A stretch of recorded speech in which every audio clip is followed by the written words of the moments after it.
folks, and welcome to the Snowy's Camping Show with Ben and Lauren on a Monday, as usual. Today, we are talking about camping with kids. But before we do that, don't forget to subscribe wherever you're listening to your podcast, whether that be through Apple Podcasts, or YouTube. Google Podcasts. Podcast Addict is the app I use for all of my podcasts. I thought you were a Google. I am Google. Like that. I am Google. Podcasts. I know that Google has a podcast app, but I use Podcast Addicts, which someone recommended it to me and I love it. It's so great. I listen to so many podcasts. It's embarrassing. But anyway, camping with kids. I feel a bit weird. I'm sitting here looking something up in That's preparation. okay. Well, we've already pressed record and I've come unprepared. But Unprepared. Camping with kids. Camping with kids. So we've done an episode previously on camping with teenagers, which I think was episode 10. But we've had a few people since then. Episode 10 obviously is a really long time ago because we're coming up to episode 100 soon. Yeah. So wow, big that's century. like almost 90 episodes ago, which makes me feel old. But This is younger kids.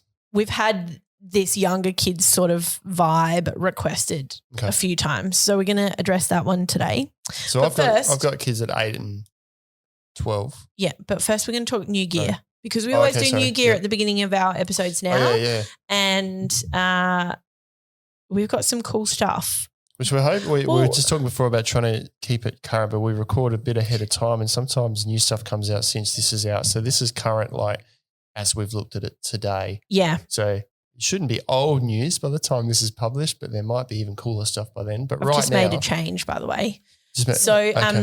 We've got a couple of new fire pits, which what do we have? We're about to head into April, so we're about a month off in South Australia for most regions to for fire ban season to be over. I think some areas, I was actually checking the CFS website on the weekend, and some areas are sort of mid to late April. So by the time this episode goes live, we'll sort of be right in the middle of fire ban season being lifted. Yep. So or fire danger season or whatever they call it. It's always good to check. It's different all over the place, isn't it? It is, yeah. So check specific to where you live or where you're travelling to. Mm-hmm. You're talking about those Charmate fire pits? Yeah, we've got new Gasmate fire pits and new Charmate ones. And the Charmate ones are interesting because we haven't really seen those sort of round barrel-y type ones before, at least in that portable style. And I think that, Super Peg have done some modular flat pack ones that sort of make what's their fire pit called? That's Frontier. The Frontier one is a round hexagonal, or I don't know, can't remember how many sides I had. But it's got a lot and it sort of connects together a bit more round. But the Gasmate ones are like an actual. It's like a small water tank. Yeah, like an actual drum. They look cool. I walked through the shop and I didn't know they were coming in. When I say the shop, I'm talking about our Adelaide shop here. Yeah, and it made me stop and look. They look different than other fire pits that we've seen. Yeah, they are quite different, but it's interesting in terms of how viable they are for people to pack, because a lot of fire pit options are, as I mentioned before, flat pack, whether or not be that modular kind or the pop-up kind like Darchie, Cedar Summit 230 sort of do, like Snow Peak we don't sell, but it's that sort of style of fire pit, whereas the Charmate ones are a bit different. They're online now. They are. So check and the Gasmate do one that's more of looks like a bit of a trough. And I've got a 12, like a little battery powered flat pack portable spit roaster, which is amazing, by the way. But the actual fire pit that Gasmate do looks really similar to the portable fire pit that the spit roaster is on. So I wonder if there's even a possibility to buy a little battery 12 volt pack spit roaster thingy that will attach to it. You can load it up with charcoal and Bob's your uncle. Anyway, so moving on. Noted a few other things here, some brands, but I think we're going to save them because we know there's more coming. So not much right now, a little bit of a slow period for new products, but keep an eye on, like on our homepage, on our website, we've got a little bar down the bottom, scroll just down a little bit and you can see all the new stuff. Which you can't see on your mobile phone or look on desktop. Mobile devices. Too much for desktop. But so it's got to be on your PC. Jake uploads all our new products, so he's sitting there putting new product on. We're always checking. I love the new product line. It just makes me empty my bank account and be poor. Right, anyway, camping with kids. Yep. So I don't know about you, but I feel like a lot of the hurdles that people have to camping with kids is like just an overwhelm of the gear that potentially you might need to take in preparation and a perception that taking kids camping adds a lot more work. Yep. Also, you've got traveling and travel times and loading up your car and then showering and going to the toilet and amenities. It just seems more of a hassle. Are you going to say it's not? I'm going to say it depends. Yep. But I just want to be clear that there is, I think personally, that there is a bit of a perception amongst anybody that it's it's too hard because let's face it, having kids on a day-to-day basis in your average life is hard, let alone throwing camping into the mix. You know what I mean? I think I'd agree with you that it is harder. I don't like to use that word though. I guess there's other considerations. Let's put it that way. It's different, camping and traveling with kids. But I mean, I did 4 months on the road with 2 kids, and if I didn't need an income and enjoyed what I do as a job, I would have just kept going. We loved it. The lifestyle was awesome and got so much out of it. And there are memories that us as parents and our kids are going to take with them for life. And so that's one of those pros and cons thing. The pros way outweigh the small amount of extra effort you've got to make or consideration you've got to make for traveling and camping with kids. But I think you made like a key point there with your lifestyle because after 4 months it just becomes your lifestyle and everyone adjusts to this new state of being and so you could keep going. But I think sometimes if you're just going away for a weekend or 3 days or maybe even a week, it can be harder because it is such a transition or a new space, especially if you are a family that's trying to camp from scratch. Maybe you've not had much experience in your life and you just want to give it a go. Yeah, absolutely. Because realistically that can be, once you set up, it's such an affordable way to get a break and have a great time and make great memories with your kids. Absolutely. And I think we've mentioned here some of the hurdles. I think one of the hurdles is the setup. That's probably one of the things to get to the point where you've got what you need and you know how to pack it and how to use it and how to set it up in a relatively easy, efficient manner that doesn't become a chore all the time and in a manner that everyone can help with. So it's not just one person entertaining the kids while the other one sets up everything. It's everyone's setting up camp and it's not a chore. It's just part of what we do and it's a bit of fun. Let's do it together. Yep. So a lot of sort of what there's 2 different ways of approaching camping with kids. One is you've just never camped before. It's totally new to you. You've got a family and you want to start. 2, you've been camping all your life or for a reasonable amount of time and you're across it. So if you've been camping for a reasonable amount of time and you're across it, sometimes camping with kids you might just be like, oh yeah, it's fine. But you do have to consider changing your style of camping, in my opinion, at least for the first couple of goes. But I reckon if you're a camper and someone who's always camped, and you start having kids, just pop your baby out and just start going camping. Yeah. Just from the get-go, from scratch. Yep. I don't know about you, but in my opinion, way easier camping with a chubby little blob than it is for kids that are running around and on their own 2 legs and wanting a bit more independence. Yeah. Yes and no. With a chubby little blob, you've got all the nappies and the hygiene and all that to sort of an extra level of that to consider. Then I think there's probably a difficult age in the middle where you've got to watch them all the time. They can get around. You've got to watch that they're not going to find out what that thing that slithered into the bush over there was. Yeah. And don't understand that they shouldn't. And then my kids, I think, are now at the age where they understand dangers and considerations around the campsite and how to make their own games. And we can pull up to the camp to help us set up and then they just go and create games and things. So that's my experience anyway. But I think you're right. If you want to keep camping, then just keep doing it as soon as you can because the more you do it, the simpler it is every time you get ready to go, pack your car, set up camp. And also your kids then grow up with those things normalised Yep. So when it comes, like I've made a note sort of later in my notes here and I'm sort of skipping ahead, but it's like if it comes to hazards like a campfire or you're camping next to a river or at a beach or something, if you're doing things like that from the get-go, then your behaviour and your expectations and the patterns that you have around camping, the kids just absorb organically. So you don't have that same level of having to teach them about dangers and hazards because they've just grown up knowing that through experience. So I think in a lot of ways that can be easier. Absolutely. But yeah, when you have kids, just bear in mind that the distances that you're traveling and the style that you want to do, like touring. I don't know about you, but we tried to do a touring holiday and I got so excited about it. And this was a couple of years ago. And the kids were just like, by midday, they were just over it because it extends the time that you're in the car.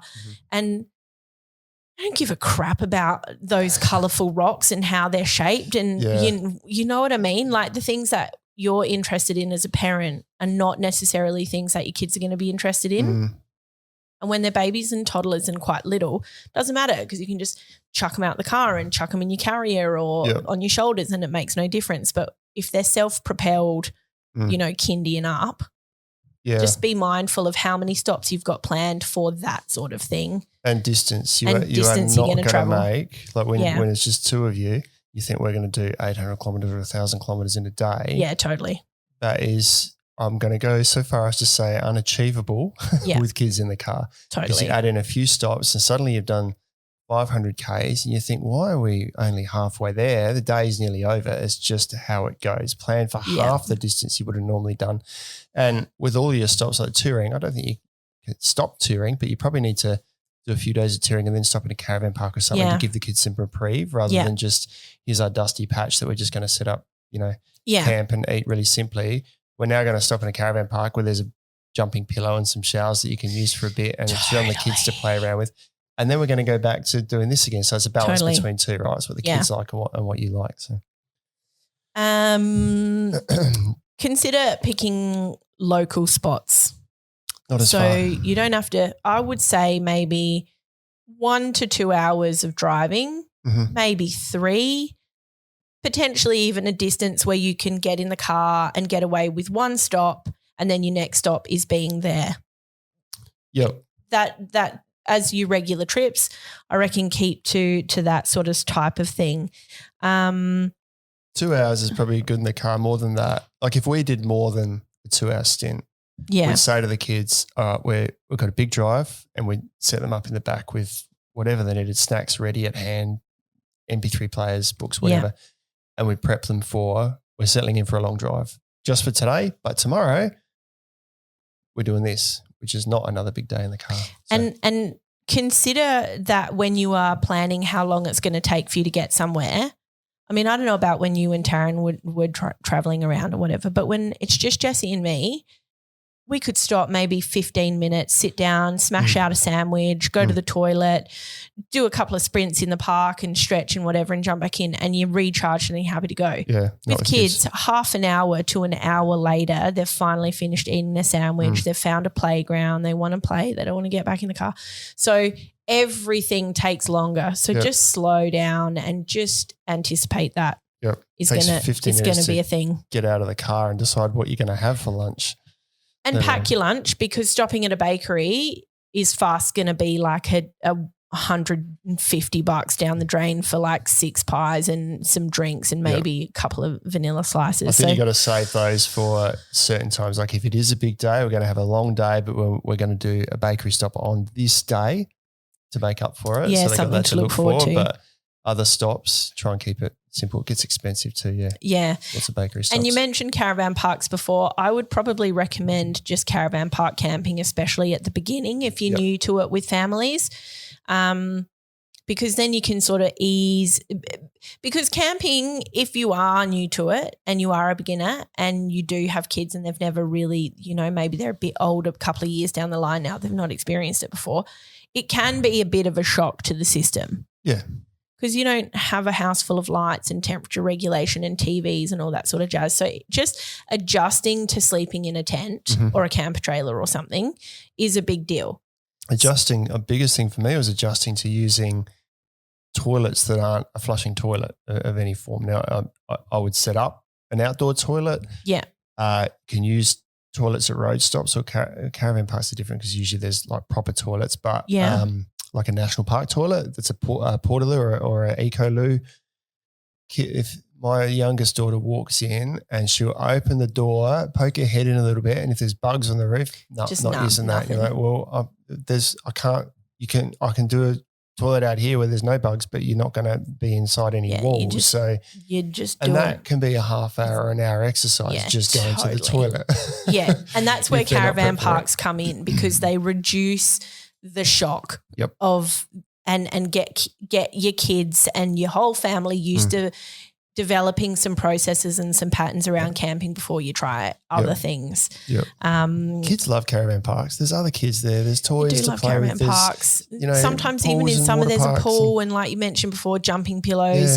And they will often, as I've mentioned before in other episodes, they'll meet up with other kids and they'll create a little caravan park gang and they'll do their own thing. And it becomes a relatively safe place that they can, if you're going to go and do this, you stick together as a group and, have the whole tricky person talk with them. And often caravan parks have a proper camp kitchen as well. So if the setting up and the gear element side of things is something that you have to get over, that reduces what you have to take. You just have to take your bedding and your clothes realistically and your food, but you've got your whole kitchen set up there already provided for you. It's a really great way to get into it with kids. Some of those kitchens are awesome nowadays, just stainless steel benches, warm water to wash your stuff in. It can be a really nice afternoon just cooking a barbecue in some of those camp kitchens. Yeah, absolutely. So another thing to consider in terms of your style of camping and amenities and toilets and things like that, a lot of people buy the little tiny Thetford porta potty.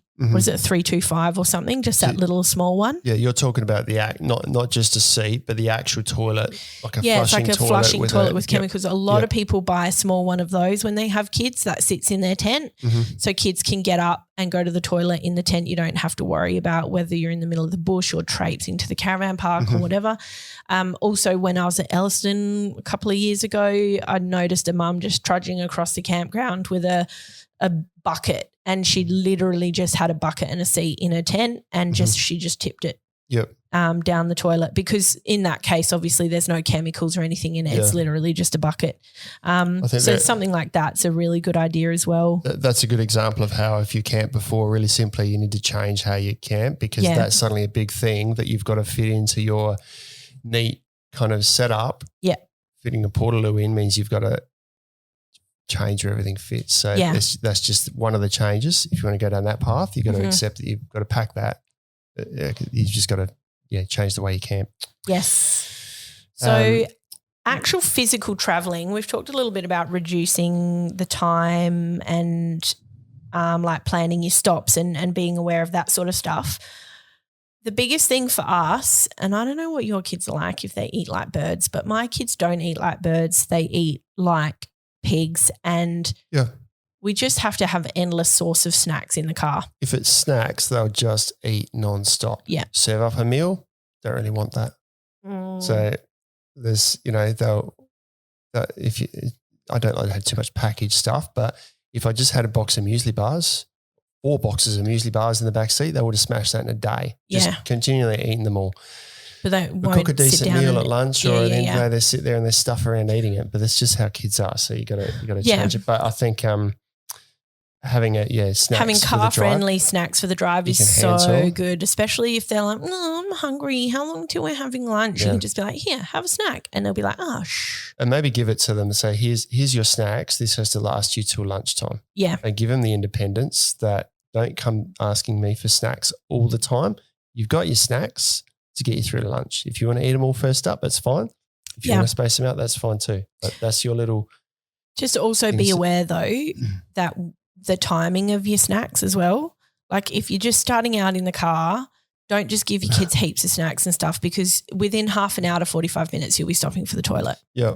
So I usually try to just do, here we go, everyone, here's a snack half an hour before we are due to stop if it's a car snack because that way it seems to line up and then everyone just goes to the toilet and then we can all just get back in. Toilet stops for us are usually about half an hour after we've had lunch and been to the toilet twice and got back in the car, and then there's another toilet stop and you're like, and you get annoyed, but then you think, well, that's just how it is, right? And kids can't control their bodies like we can. No, and you like can't. If I have to really in a push, I can hold for a couple of hours if I need to.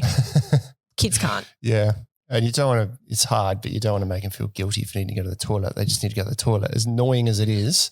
And from personal experience, have a sick bag in your car, at least one, just in your glove box. Bucket or something. Ready to go. Yep. If you know anybody who works for, your state health service or whatever, just get them to get one of those little expandable spew things. Yep. Just keep it in your glove box because guaranteed if you cut kids in the back seat and they're saying, I don't feel so good, they're about to vomit in about 30 seconds. Yeah, it's all over because it's a bigger mess to clean up. You're not going to get them out of the car by the time they say, I'm not feeling well. Had that before. Yeah. So we talk about entertainment for the kids, and probably flows into the next section where we talk about gear for kids. But we have, and I credit my wife for setting all this up. Well, I did some of it, but we've got a pink tub that's got organizer things in it that sits in between, and we strap that in with the center seat belt. Yeah, so that's it sits in between them. And they can take the lid off. When the lid's on, it's just a little table in between. They take it off, and they've each got a little caddy that can come out with pencils and stuff in it. Underneath that, there's games and books and, colouring stuff. There's bits of sticky tape or whatever that they can do whatever they want in the back of the car. Yeah. And then I've got on the back of the seat, I've got one of those bike things that sit on the front of a handlebar. And I just put a bar with some rope across the back of the seat, and that just hangs there so they can put their MP3 player and their headphones in there.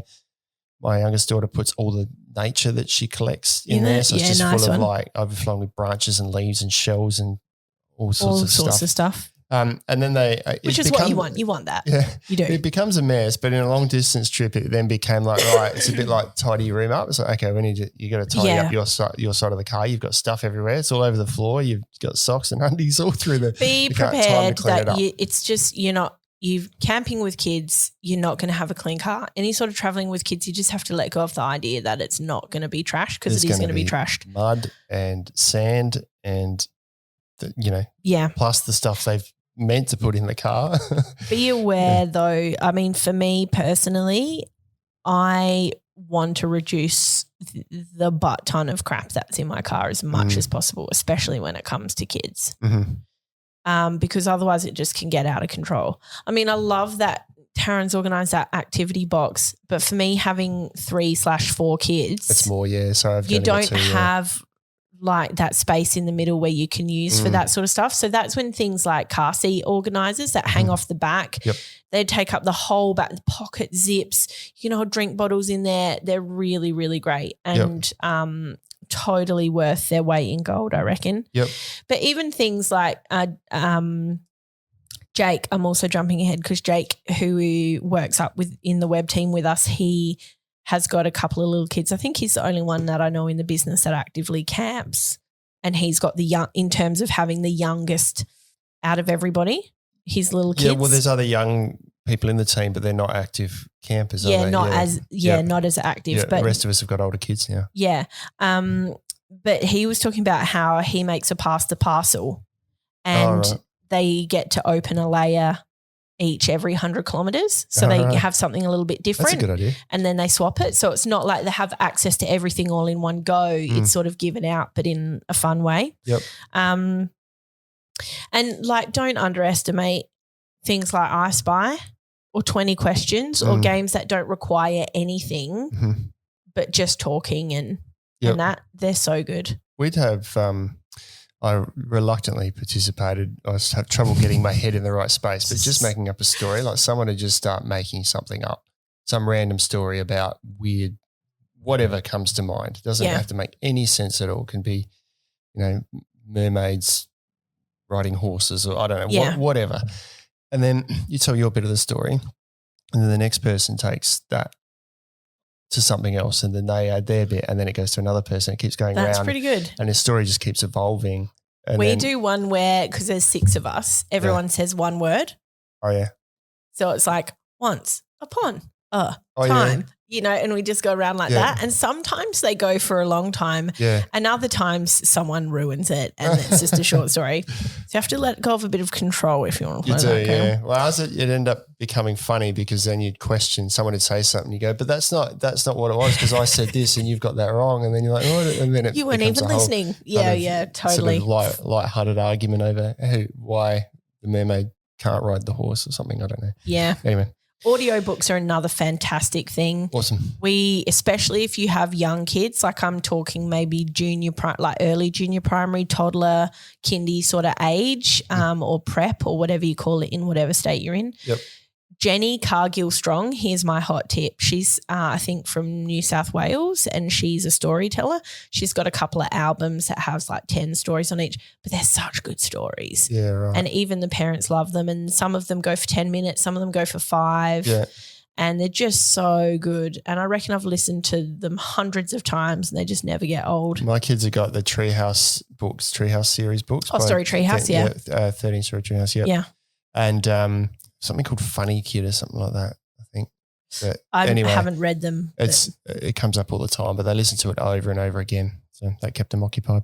So in terms of camping gear for kids, specific. Do you need kid-specific stuff? I don't know. I think you do when they're young. If they want a seat to sit on and be part of it, they need a little seat because they can't get on a big seat. I've always been like, kid seats are a bit meh, but quite a few people were like, kid seats are really great. They can just get in and out of them by themselves. They can whatever. But yeah, little kids. If you've got a 5-year-old, don't buy a kid seat. Just buy a normal quad fold. Under 5. Yeah. And it gives them a bit of independence. It's their little space. They can put their stuff in the pocket on the side and they can move that chair around and play games. And they're not overly expensive, but I do think it adds a bit of ownership for them. It's their gear. Yeah. But they can't get in a big one.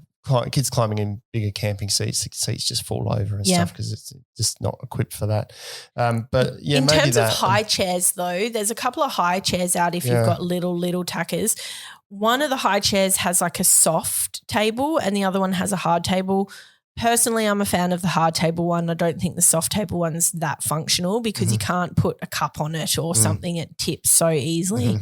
But sometimes those camping high chairs can be a good investment, especially if maybe your family, you've got young kids and you've got adult siblings who are pregnant or starting to have kids or you've got cousins. It's something you can invest in and pass around. It doesn't have to necessarily be just yours. I never used high chairs, but we did have something called a bumbo. Oh, yeah, bumbo. We had a bumbo. You just kind of plug the kid in and they can't get out, but it just holds them upright. And you can even sit them on a table if you want. Yeah. Sleep systems are one of those things that I feel like for kids, like kids' sleeping bags. I'm a no person for kids' sleeping bags only because I feel like brands don't want to make quality kids' sleeping bags.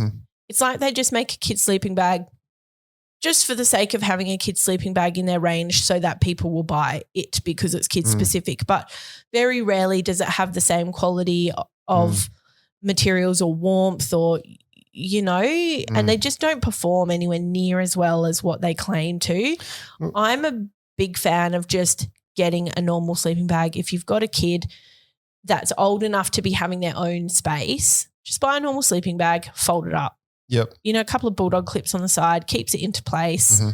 Bob's your uncle. It's going to last you longer doing that. There are some kids' bags. I haven't looked at the Darchie Cozzy series, which are the ones that are available now. I don't know what they're like, but I do know in the past Black Wolf did one called an Eskimo and we still got an old one of those and they were really good.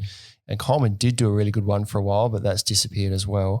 But I do agree with you. A lot of the kids' sleeping bags are made more to have fancy colours or something that the kids love rather than actually be functionally warm. Or for sleepovers inside. Sleepovers are good, if you fair weather camp and you sort of caravan park fair weather, sure. But if you're wanting to camp all year round, especially in winter, you're going to do a bit of bush camping, get a good quality sleeping bag. Yep. And in terms of beds, I don't know about you, but I've always found just getting a really large mattress, especially when they're sort of baby, young toddler age, just all sleeping together is way easier than having to carry a separate bed thing. Yep. also often a really common setup for families that have 1 or 2 younger kids is having 2 double mattresses that they're just bumped together. Yep. So they've got, 2.6 meters of mattress and everyone just sleeps on it in whatever configuration and format works best. Yep. A couple of big doonas, not even necessarily individual sleeping bags. Everyone stays warm. Everyone sleeps well. Yep. I think I probably talked about it in a previous episode, but I've got an RV5 and you can't quite fit 2 double mats side by side in there. But I have a double mat for my wife and I, and then 2 thicker hike style mats for the kids, which is quite luxurious for them. Well, we've got 10 centimeters. They've got 5 or 8 or something. Yeah. But they're less than half my weight, so that's more than enough for them. Yeah. And they fit next to each other on the other side. But if it was wide enough, then I think 2 mats is a great option. The other thing to consider is with the younger kids, love to play in the tent. If you've got inflatable products, they're probably going to put a hole in it. Yeah. So our double mat stays, when the kids are running around, stays in a swag, zipped up inside the canvas swag so that if the kids are running around in it, they can't puncture it. Yeah. But when they get to a certain age, they understand that you can run around in your mat if you want. It's going to get a hole in it if you're not careful. You're sleeping on the floor. And then you're sleeping on the floor. Yeah. But that's why sort of having tents where you can have a separate living space is often really important, because then you're also not getting dust and dirt and stuff in your beds as well, if that's where your kids' play space is. Absolutely. I'm talking about a single room tent for touring. Yeah, but of course. If you're caravan park camping, then try and apply some of the rules that you've got at home with, like, don't run on your bed with your shoes on and those sort of things. It's where you live, it's a similar sort of room. Yeah. The other thing to think about is maybe not if you've got such little kids, but if they're more sort of, say, early primary or junior primary age, having camping gear that they can be responsible for is really important. So consider if you're getting a sleeping mat for them, consider, can my kids roll this sleeping mat up by themselves? Can they pack their sleeping bag away by themselves? Things like that can be really important. And there are some mats out there that I would even find challenging to pack up. But things that they can pack up or set up by themselves is often a really important element to family camping, because it reduces the load on the parents and what they have to do. So that's something to consider. Basic foam mats are a good place to start. The only trouble is eventually they grow out of that, and then you've got a foam mat that you have to throw away, which bugs me. But I'll just do a 5 centimeter foam mat. Yeah. Indestructible, and does the job for young kids, but eventually they're going to want something more comfortable. Things like head torches are great for kids. Yep. They've got their own little source of light. They can read in their tents. It's easier than a lantern because it's accessible. It's right there. If they need to get up in the middle of the night to go to the toilet because they're of the age where they would rather do that than sit on a bucket in the corner of the tent. Yep. They want to run around in the caravan park at night with their friends, but they want their hands free to play. Yep. They're just a really great investment. I think you'll also need more lighting that you might normally use if it was just 2 adults. Yep. You'll need to light the campsite up more for kids so they feel safe. And also think about orange lights or stuff that reduces bugs, because it's great to light the campsite up so they can see around, and then all the bugs come into camp and then they're freaking out because there's all the bugs. Yeah, that's true. They don't understand that it's one or the other, but an orange light can mitigate some of that. Definitely. But you will need more lighting, and you probably also need to have a think about you'll get used to maybe sleeping with the light on at some stage, a really dim light, a small LED light or something in the tent, just so that they, when they wake up, they're familiar with where they are. I know my daughter woke up once and she spun around, her head was at the other end, and she just sat up and went. Really disoriented. She went, do we turn the tent around overnight? Like, her mind went, we spun the tent around underneath her. Oh my goodness. But she woke up and she was just disoriented. And really that was in the morning when it was sunny. So if they wake up at night and it's black, they can't, they just need something at a certain age. So if you are going to do sort of off-grid camping or camping where there's no amenities, which is what most of my camping with the kids have been like, we just had like a little trug, which I know you like trug every time I use that word, but like a plastic tub, or you could use something collapsible. Yep. Plastic tub's great because you can fill it with other stuff that gets taken out while you're camping, and had a little 12-volt shower. Or even just not having a 12-volt shower and just putting some hot water in, and little kids can just literally sit in there and have a bath, and Bob's your uncle. we'd have a shower just with a tub and then put the Austrail Ultra Mesh tarp down. Oh, yeah. Just down on that, and it was hot and humid, so it was comfortable to do that. Yeah. And there was no one else around too, so they just did their undies and just washed themselves down and then dried off. So, but that can help them freshen up, and it also makes the tent a little bit more pleasant because kids get pretty stinky. Agreed. So just in terms of general practice for your camping, I would recommend to have a dust or dirt station at the door, which is like a mat, which now I own a muck mat. I'm like, everyone with family, get a muck mat. Yep. You have a big muck mat at your door and like a dustpan, but a brush, like a dustpan brush. Just dust everybody down, clean off their feet, do everything before you go inside the tent. No shoes, nothing. Just have a good practice of keeping that space clean before you go in there. Yep. Dustpan's great too for when you pack your tents up. That is true. Give it a sweep out before you pack it away, and then it's clean when you put it up again. Agree. Having a wash station set up is probably a game changer for me with the kids, because I personally don't like churning through wipes and just generating a giant rubbish pile. Personal wash, not dishes and stuff. You mean an actual for the individual? No, I mean just for hand washing, face washing, because when you have kids, their arms and hands and face get grubby and you don't necessarily want to chuck them in a whole big bath, but you want them to wash up before they have a snack or whatever. Yep. Just having like a small, like 20-litre jerry cans, you can get smaller versions of that, which are like a 10-litre, more of a cube-based one. Just having that on the corner of a bench, you can use an Oki strap or something or a strap to hold it in place so it doesn't tip.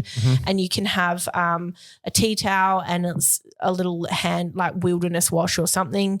And it's very easy just to wash off. You can have a stack of fresh washers.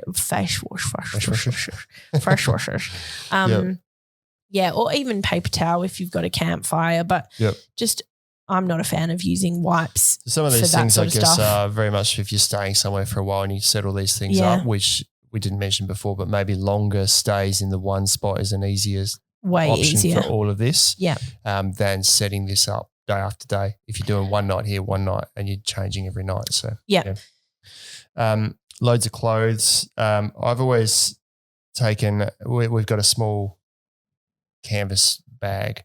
We said that's where you can take whatever you can fit in there, which is for young kids was actually about 3 times the amount of clothes that I can fit for me. But lots of changes of clothes, and be prepared that you're going to be washing a bit. So take a scrubber wash bag and maybe at least once a day, just put a few clothes through, hang out. I've always taken less changes of clothes because I have the scrubber wash bag and I churn through it. But I know that Jake, for example, he takes heaps and heaps of changes of clothes and just has a dedicated super large laundry sack.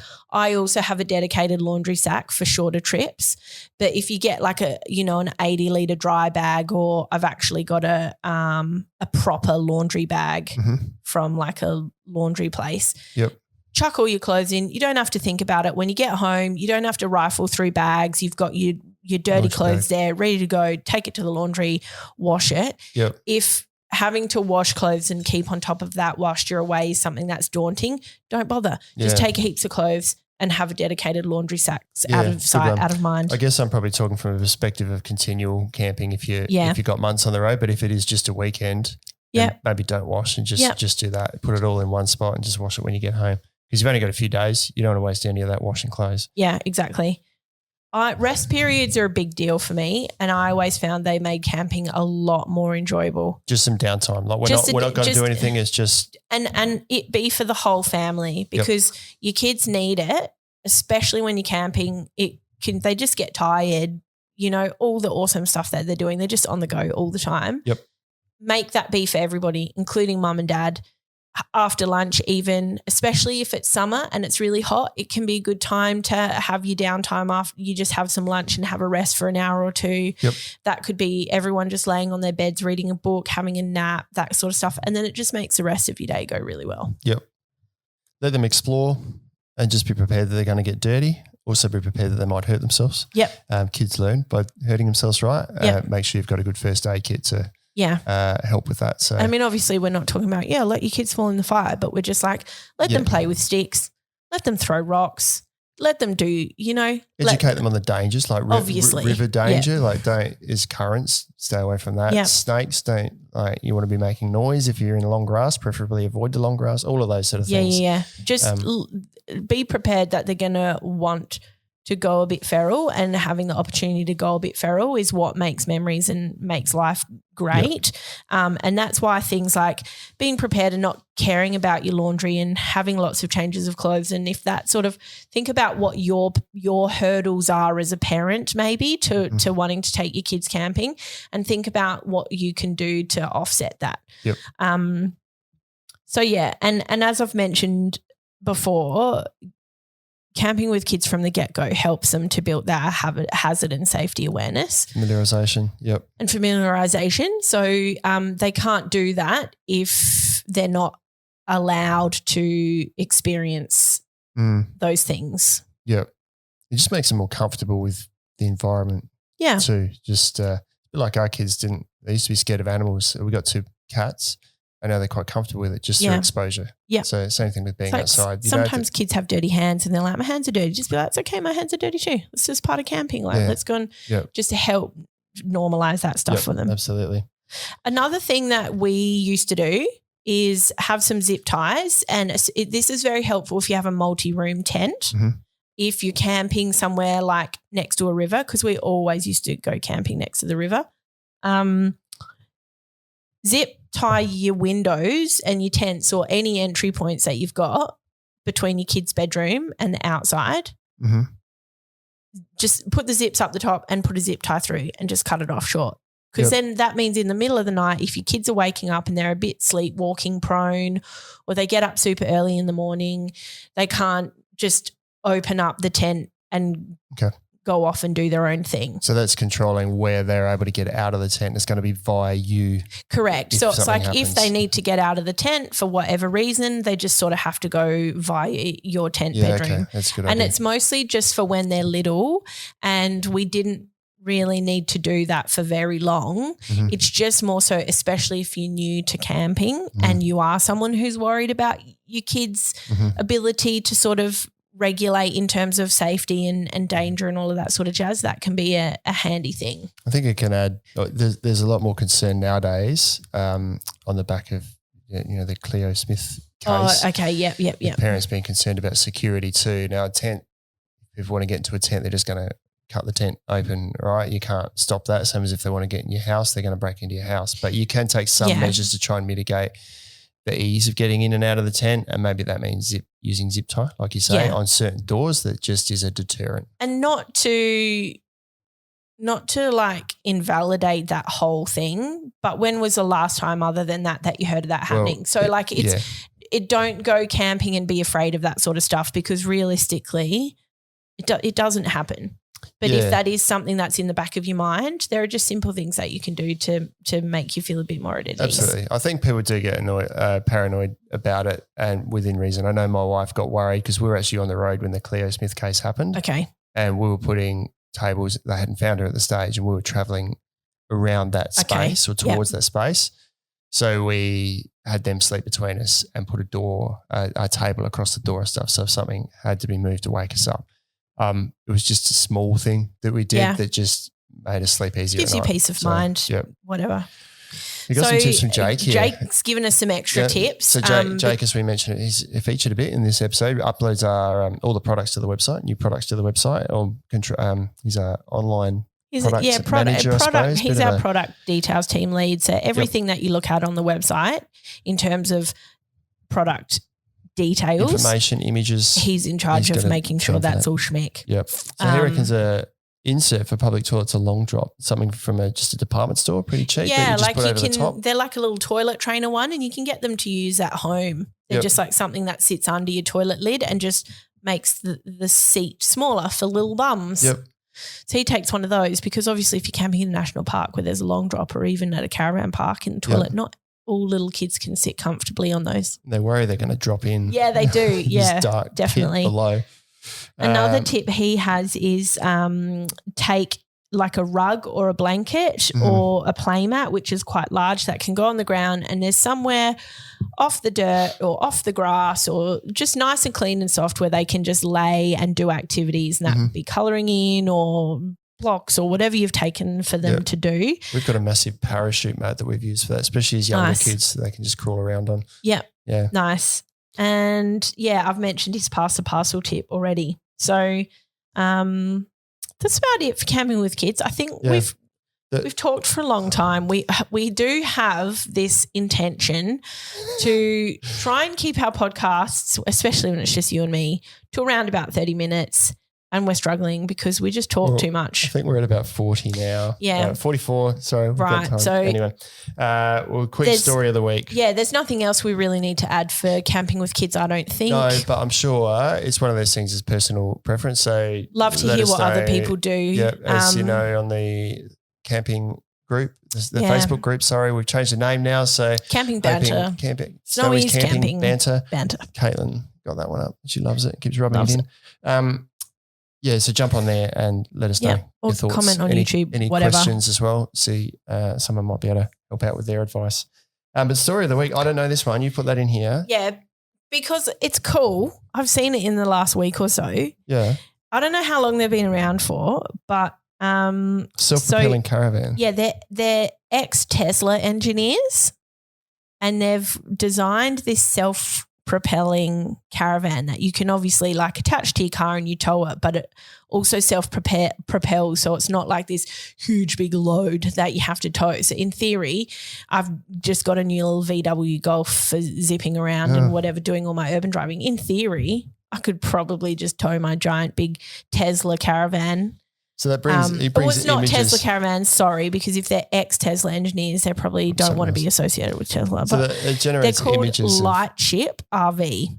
Okay. A Lightship RV, and there's a couple of different models. And I'm wondering whether or not, like, in 20 years' time, is this going to be the thing? There'll be more batteries, won't there? I guess it could be. It makes sense in terms of efficiency if it can. Yeah. It's a bit like a self-propelled lawnmower, right? It just helps you push it along a bit. Yeah, like I always get excited when I see stuff like this where, electrical cars, one day people are like, oh, electrical cars, what a gimmick, Back to the Future type thing. But now everyone drives an electrical car, you know? I've got images now of like a smart car towing like a massive yeah, like this is Fifth Element coming to real life, everyone. Like we're going to have these floating cars and caravans. I haven't looked, but I'll check it out next time I'm sitting at my desk. Check it out. It's cool. Yeah. All right. Cool. All right, we better Thanks so wind up. much, guys. Thanks for watching. We will see you again next week. And yeah, don't forget to give us your tips and tricks for camping with kids if that applies to you and your family. Yeah, cool. Catch you later. See you next time.